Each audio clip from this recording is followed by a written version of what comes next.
चलो। अभी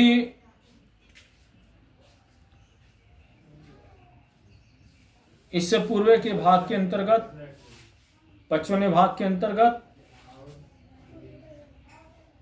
बाबा साहब का भाषण हुआ, उनके सुझाव रखे गए। उसके पश्चात फिर दोबारा 4 नवंबर 1948 को उनका भाषण हुआ। बाबा साहब केवल संविधान सभा के सदस्य थे। पंडित जवाहरलाल नेहरू और सरदार वल्लभ भाई पटेल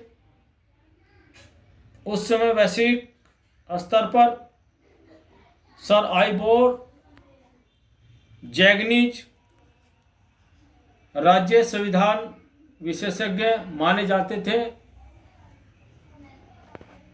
उनको भारत के संविधान का कार्य सौंपना चाहते थे,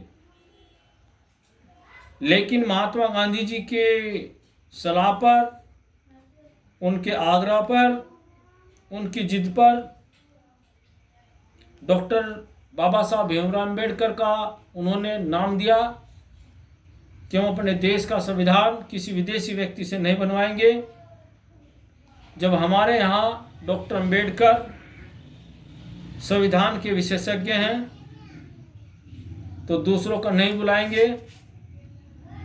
और तब जाकर उनका नाम का प्रस्ताव प्रारूप समिति के अध्यक्ष पद के लिए आया।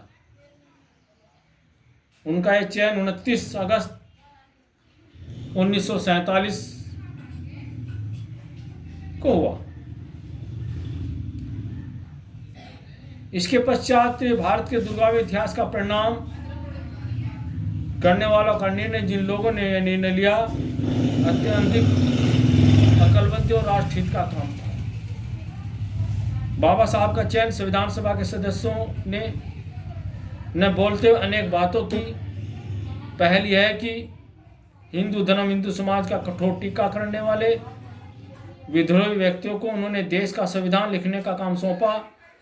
दूसरे शब्दों में, हिंदू समाज का सनातन परंपरा का पालन किया। यह परंपरा उत्कृष्टता से समाज पर टीका करने वाली थी। अत्यंत कठिन परिश्रम से उन्होंने भारत का राज्य संविधान बाबा साहब ने लिखा। वह प्रारूप तैयार करते थे। तैयार करने के बाद प्रारूप समिति के सामने रखते थे। फिर प्रारूप समिति के पश्चात उसको संविधान सभा में प्रस्तुत किया जाता था, जहां उस पर चर्चा होती थी, आपत्तियां आती थी। बाबा साहब डॉक्टर भीमराव अंबेडकर उन सब के प्रश्नों के उत्तर दिया करते थे। ये पहले तय कर दिया गया था कि भारतीय संविधान पर चर्चा होगी, लेकिन चुनाव नहीं होगा। जो भी बात होगी उसको आपसी चर्चा के द्वारा समाधान किया जाएगा। चुनाव के द्वारा किसी भी चीज को स्वीकार नहीं किया जाएगा। इस प्रकार से डॉक्टर बाबा साहब भीमराव अम्बेडकर ने 4 नवंबर 1947 को उनका दूसरा भाषण हुआ था। यह भी एक सैद्धांतिक भाषण था।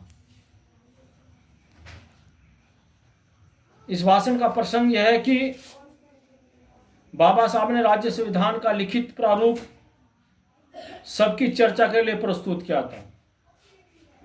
उस पर चर्चा भी हुई थी और बाबा साहब उसका उत्तर दे रहे थे।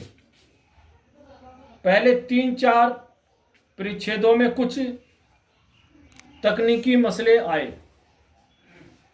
मिसाल के तौर पर प्रारूप समिति के पास विभिन्न विषयों की समितियों की रिपोर्ट आई, जिसका जिक्र है राज्य संविधान की बुनियादी गुणवत्ता के बारे में, बाबा साहब ने वैचारिक भाषण दिया